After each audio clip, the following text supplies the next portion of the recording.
Meeropol, the adoptive father of the young sons of Julius and Ethel Rosenberg, Robert Meeropol joins us now from Massachusetts, put out a piece in call of support for Julian Assange because his parents, Julius and Ethel Rosenberg, the most famous case, the only people to be executed under the Espionage Act that possibly the U.S. government is looking to charge Julian Assange with.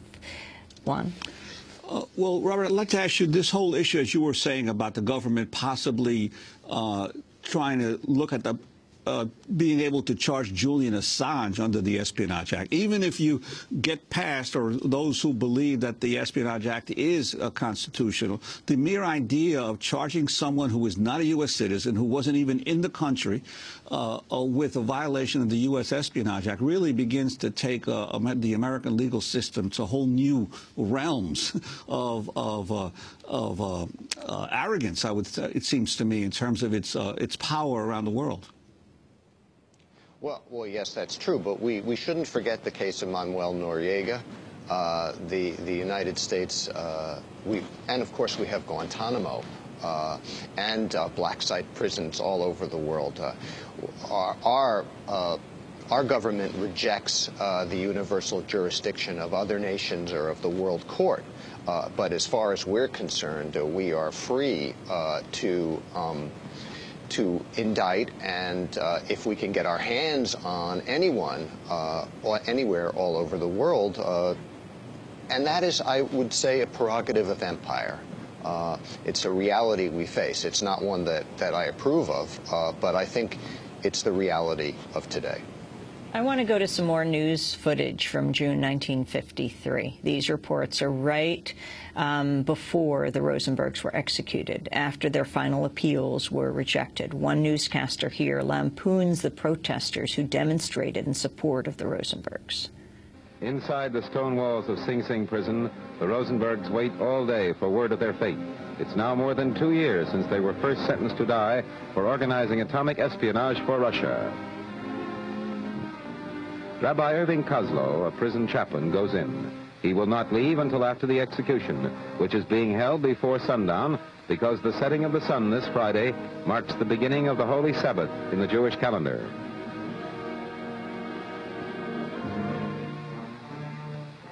A matron, Mamie Creighton, comes out after seeing Ethel Rosenberg. She says the woman refuses to believe she's going to die, insists she is innocent. State troopers surround the prison to prevent demonstrations. Again, there are none. The hours pass slowly. Julius Rosenberg, now 35, his wife Ethel, now 37, married 14 years and 1 day, parents of 2 boys, tonight dined on hard-boiled eggs, macaroni salad, and tea. There was no time for the usual last meal. Their fate is decided in Washington. And here is that story from David Brinkley. In these last minutes before the Rosenbergs are electrocuted at Sing Sing prison, here's how in Washington today their attorneys went through the last possible legal maneuvers to save them. It began at noon at the Supreme Court. Normally quiet, but today surrounded by groups of the curious. The court met at noon. At 12:06, it announced a decision to end the Rosenberg stay of execution. That was a stay granted 2 days ago by Justice Douglas. That seemed to be the end, but it wasn't. Their attorneys promptly asked for another stay while they appealed to President Eisenhower again for clemency. The court said it would consider it. Meanwhile, the lobbyists who came to Washington to work for the Rosenbergs kept up their parade in front of the White House. People riding by in automobiles shouted and asked why they didn't go to Russia. But there was no other disorder, so the police left them alone. They even sang a little song somebody wrote especially for this occasion, but the picketing and singing did them no good. Because at the Supreme Court by this time, the government's lawyers, having won their case, were leaving. The court had refused again to delay the execution. A few minutes later, Emanuel Bloch, chief counsel, came out, read us a telegram he had sent to the president. For sake of American tradition, prestige, and influence, urge redress for Rosenberg. Demand you be afforded sufficient time to consider this serious matter. The president's answer came quickly. Here it is, read by a White House press officer. The following is part of a statement just issued by the President of the United States. I am convinced that the only conclusion to be drawn from the history of this case is that the Rosenbergs have received the benefit of every safeguard which American justice can provide. There is no question in my mind that their original trial and a long series of appeals constitute the fullest measure of justice and due process of law.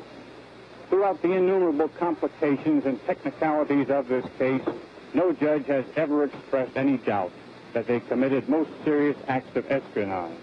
Accordingly, only most extraordinary circumstances could warrant executive intervention in the case. When democracy's enemies have been judged guilty of a crime as horrible as that of which the Rosenbergs were convicted, when the legal processes of democracy have been marshaled to their maximum strength to protect the lives of convicted spies, when in their most solemn judgment the tribunals of the United States have adjudged them guilty and the sentence just, I will not intervene in this matter. The President and the Attorney General were standing by to the last in case the Rosenbergs decided at the last minute they wanted to talk. Well, in this news clip from the Sing Sing prison, a reporter who witnessed the executions describes Ethel Rosenberg's death in the electric chair. Like many in the news media at the time, the reporter, Bob Considine of the International News Service, indicates that he supports the executions. She died a lot harder.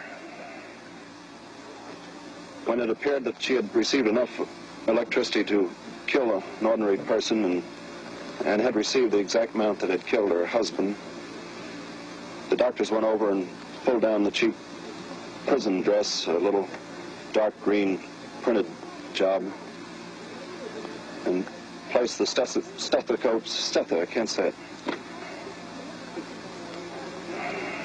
placed the stethoscopes to her, and then looked around and looked at each other rather dumbfounded and seemed surprised that she was not dead. Believing she was dead, the attendants had taken off the ghastly strappings and electrodes and the black belts and so forth. And these had to be readjusted again, and she was given more electricity, which started again kind of a ghastly plume of smoke that rose from her head and went up against the skylight overhead. After two more of those jolts, Ethel Rosenberg had met a maker she'll have a lot of explaining to do to. That was Bob Considine of the International News Service describing the execution of Ethel Rosenberg. Our guest is Robert Meeropol in Massachusetts, her younger son, Juan. Well, Robert Meeropol, you were just a young boy at the time, and this ghastly description. I'm wondering your response, and also as new evidence has emerged of indicating that your parents were not involved in certainly in espionage toward sending atomic secrets to the Russians, and that your mother was completely innocent. Your sense? Well, first of all, you know, I'm sure it's always hard for me to hear Bob Considine's description, to relive the last day of my parents' lives, and people may wonder, you know, how I can react in such a cool and calm manner. I mean, part of it is, as I've dedicated my life through the Rosenberg Fund for Children to providing for the educational and emotional needs of the children of targeted activists in the United States. My people who I consider kindred spirits, people suffering what I've suffered, and that finding that positive outlet for my grief and rage and anger has really enabled me, again, to respond in a positive manner. That said, I think it's very fitting that you focused on my mother, particularly in the context of the charges that Julian Assange may face, and that is conspiracy. My mother was involved in this case because she was deemed or dubbed a conspirator. She was convicted of conspiracy to commit espionage. All that means is that, all that conspiracy means is that 2 or more people got together and planned to commit an illegal act and took one step in furtherance of that plan. Could be a phone call, could be a conversation. Well, that was used in my parents' case. My parents' chief accusers, David and Ruth Greenglass, testified that my mother was present during the critical espionage meeting, and she typed up David Greenglass's handwritten notes, descriptions of a sketch that supposedly gave away the secret of the atomic bomb. Well, it's come out since that this testimony was false and that David Greenglass himself has even admitted that. But even if it were true, that would mean that the United States government executed someone for typing. But it's not surprising that the government would use conspiracy, whether it's against my parents or whether it's against the WikiLeaks people. Because if you're anybody who engages in conversation or discussion, and the government can get one person to testify that that discussion was to leak classified material or to transmit information to the Soviet Union, in my parents' case, they could be swept up in the dragnet. And you could get people to rat out their friends in order to get more lenient sentences. It sows distrust among the community of support. It scares other people into silence.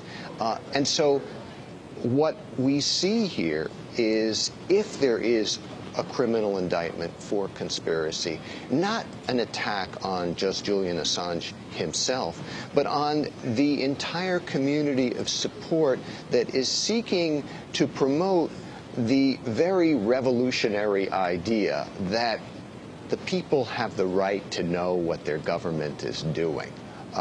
That's what this ultimately is all about.